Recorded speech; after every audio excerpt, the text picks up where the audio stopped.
Guide to Economics. Here, this is Sriparna. Hope you are doing well. In my previous session, we have already described production function and its types, that is short run and long run production function, and most important topic was relationship between the marginal product and average product, and the very important concept, that is the total product curve, marginal product curve and the average product curve, and its graphical representations also. So if you have missed my last session, please go through this link which is given in my description box and my first comment also. So learner, let's check what topic or subtopics we discuss today. So go to the next slide. So here this is the next slide, and we can see there are some subtopics for today's discussion. The first one is concept of fixed and variable factors. Second one is concept of law of variable proportion, and the third concept is law of returns to scale. I hope it will be more helpful session to everyone. So let's begin the session and move on the next slide. We have already explained short run and long run production function. At first, we have to tell what is short run and long run production function. So, short run production function defines the relationship between the one variable factor and the output. Okay. The short run production function symbolically is Q equals to function of L comma K. K is fixed because one variable factor is L. So short run production function defines the relationship between labor and the output. Clear? Now going to the next production function, that is long run production function. So long run production function defines the relationship between two variable factors and the output. So in symbolically, long run production function is Q equals to function of L comma K. There is no fixed factor. So two factors are variable. Clear? So here is it shows the relationship between two variable factor and the output. Clear? Now go to the main slide, that is the variable and the fixed factors.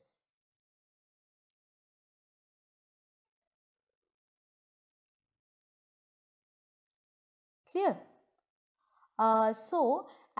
Here we use the fixed and the variable factors thing. So do you have any idea what is fixed and variable factors? So fixed factors refers to those factors that cannot be varied or changed as output changes. So it is independent of output.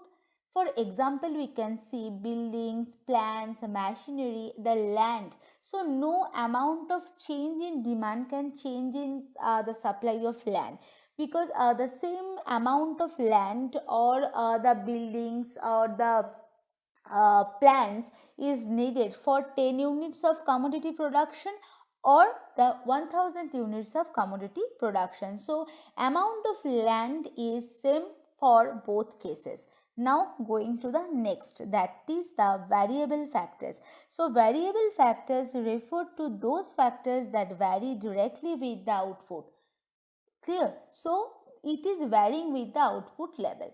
For example, we can say labor and the raw materials are the examples of the variable factors, because the amount of labor and the amount of raw materials is basically directly depends on the amount of production, amount of production. So for example, we can say one labor is needed for 10 units of commodity production, but 10 units of labor is needed for 1000 units of commodities production. So for both cases, the amount of labor or amount of raw materials is different. Clear? I think it's clear to everyone. So now go to the next slide, and which indicates two laws. One is law of variable proportion and second one is law of returns to scale, and that depends on basically a short run production function and long run production function. Clear? Here, this is the slide for law of variable proportion. It states that the quantity of one factor is increased, keeping other factors remain constant. The marginal product of that factor will eventually decline. So, law of variable proportion is related to the short-run production function, and in the short-run production function, there is only one variable factor, and that is labor. So we all know that there are four factors of production: land, labor, capital, and entrepreneurship. But for simplification, we consider only two factors. One is labor and another one is capital. So in symbolically, the short run production function is equals to Q equals to function of L comma K bar. So K bar means K remains fixed and L is only one the variable factor. So the unit of labor is increasing, the marginal product of labor declines. This is the basic idea about the law of variable proportion. Clear? So we can see marginal product curve may increase, and after a certain age it starts diminishing. When the variable factors becomes relatively abundant, the marginal product become negative. So I think it will more easy to understand with an graphical representation of the marginal product curve. So now we are drawing a marginal product curve. So marginal product measures in the vertical axis and the unit of labor measures in the horizontal axis, and this is the marginal product curve of labor. And at the first stage, marginal product curve increases at increasing rate, and this point it reaches its maximum, and after that it starts diminishing. And when the variable factors or the unit of labor becomes relatively abundant, the marginal product become negative, and at this point marginal product curve of labor intersects the horizontal labor. That means marginal product curve is equals to 0. So for example, learner, imagine that you were standing at your favorite pizza shop and waiting for your pizza. So after delivering the pizza, you start eating one after other continuously. So at this situation, your satisfaction level at its highest, and after having one pizza, your satisfaction level increases, but at decreasing rate. So eventually you will come a point when you will be almost full, and there would be leisure chances to eat another piece, and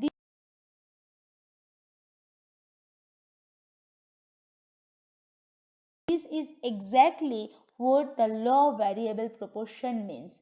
I think it is clear to everyone. Now we are going to the next slide. So here this is the slide for three stages of law variable proportions. So law variable proportions divides into three stages. The first one is increasing returns, the second one is diminishing returns, and the third one is negative returns. So I hope it will more easy to understand with an graphical representation of it. So now move on to the next slide. So here this is the graphical representations, and where total product and marginal product curve measures in the vertical axis and unit of labor measures in the horizontal axis. And at the first stage we can see total product curve increases at increasing rate and marginal product curve increases also. So that's why this stage is known as increasing returns, and at this stage the marginal product increases with an increase in unit of labor. Clear? Now going to the second stage, that is known as diminishing returns, because at this stage total product curve increases but at decreasing rate, and at this stage marginal product is decreasing. That's why this stage is known as decreasing or diminishing returns. Clear? Now we are going to the last stage, that is the stage 3, and that is known as negative returns, because at this stage total product curve starts declining and marginal product decreases and becomes negative. Clear? So now it is clear to everyone, and we are going to the next slide. Here, this is the next slide for law of returns to scale. So it states that there are a proportionate change in amount of input or the variable factors, and the behavior of output also changes. So law of returns to scale is related to the long run production function. We all know that long run production function defines a relationship between two variable factor and the output. Okay, so in symbolically the long run production function equals to Q equals to function of L comma K. So both two factors are variable, there is no fixed factor. Okay, so proportionate change in input with the changes in the output. That means that is the basic idea about the law of returns to scale. Now we are going to the next slide. Here this is the next slide, and we can see law of returns to scale can be classified into three categories as well as law of variable proportion. So at first we have to discuss increasing returns to scale. It will more easy to understand when we can explain it in mathematically. So delta Q equals to delta Q means proportional change in output of an organization, and delta L plus delta K means the proportional change in input. Okay, so in the increasing returns to scale, delta Q is 20 and the delta L plus delta K equals to 10. That means 20 is greater than 10. So it indicates the change in proportional change in output of an organization is greater than the proportional change in input, and it is known as increasing returns to scale. Now we are going to the next category, that is decreasing returns to scale.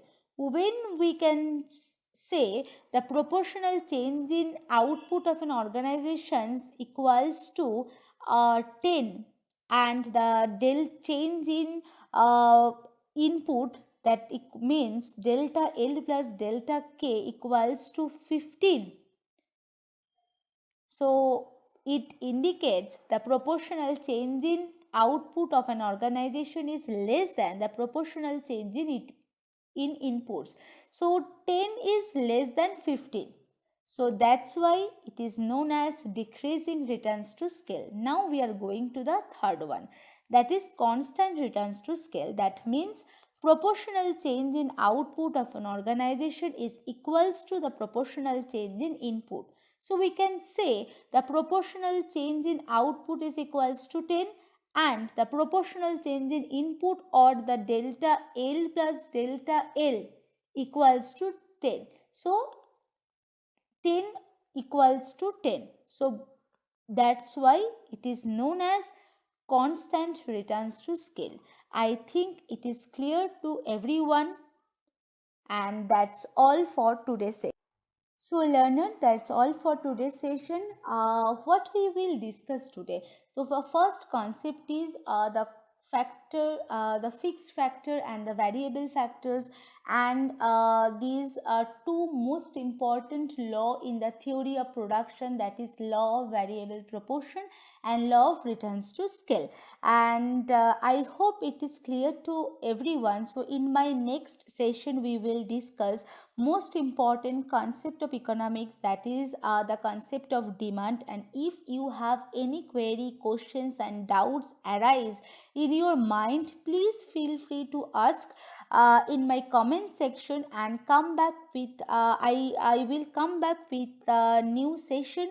Till then, stay tuned, but not the least, please like, share, comment on the video and do more subscribe to my channel.